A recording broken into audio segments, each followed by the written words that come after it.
Hey, Sophia. 2C and 4D. Let's do 2C first. First of all, realize it's not rotational around the line 1.8, x equals 1.8. So that would be really, really challenging to do, if not impossible. Because when it starts rotating, it's, normally, what we have to do, we have to have the line way out here or way over here, because otherwise it's like roasting a pig around a spit, right? The S would fall into the R and you have to subtract that area away. So don't worry about that, that's not what's happening. It is not a volume question. Now it's asked in the volume question, and this is, we've encountered this a couple times when I gave you those 10 examples that every once in a while they ask a derivative question. So here's what they're doing.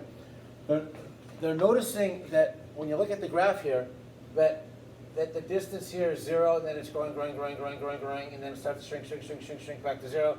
Then the distance between there and there is growing, and then starts to shrink back to 0. The question that they're asking is at 1.8, which is, I don't know, something right around here, I guess. Let's say this is about 1.8, assuming that this, let's assume this is about 1.8 here. I think this is 2, and then I think we calculated that at 1.032 or something like that. So the question is it looks like it's shrinking. It looks like, so it wants to know, here the distance is growing, shrinking, growing, shrinking. So actually wants to know specifically at 1.8 what's happening there. So h is the distance between f and g. So what would the derivative be at 8? That's the question. Okay, because that would be the rate. Okay.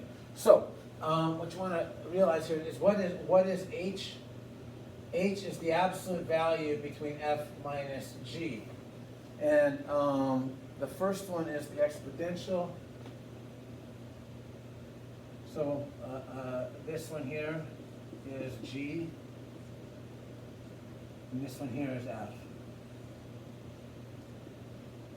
Now, we can remove the absolute value for us, because we can see that f is above g. If we assume that the exponential is f and the polynomial is g. So I can take that off. So what I would need then is h prime of 1.8 is equal to f prime of 1.8 minus g prime of 1.8. And if I now use your n derivative button, and let's assume that f is in y1 and g is in y2. Unfortunately, my overhead calculator is busted, so I can't show it to you. So I'm going to do y1 with respect to x of 1.8, and then take the derivative of y2 with respect to x at 1.8. So again, this is just, that's what the bubble there is. Use your calculator to do these calculations. Don't try to do them. Don't take the derivative of those functions. It would take too long. So if you subtract the two of them, that's where you get this number, negative 3.812. So the key is to understand the question. The question wants to know, is the height here increasing or decreasing at that point? So the height's increasing, and then now it's starting to decrease. So it's decreasing. And the question is how much is it decreasing? And the answer is negative 3.812 on that one. So hopefully that answers your question. The question was not a volume question. It was how fast is it shrinking or growing at that point between f and g? And that's kind of what's going on there.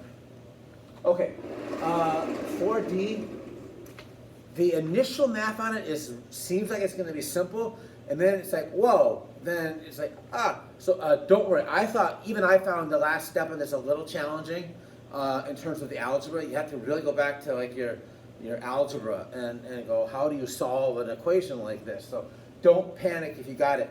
The grading on it is you get 2 points pretty quickly on this one of the 3. So it's like, oh my God, I don't think I'm going to remember how to do the algebra on this. But as long as you understand the first two steps, you're going to be fine on that.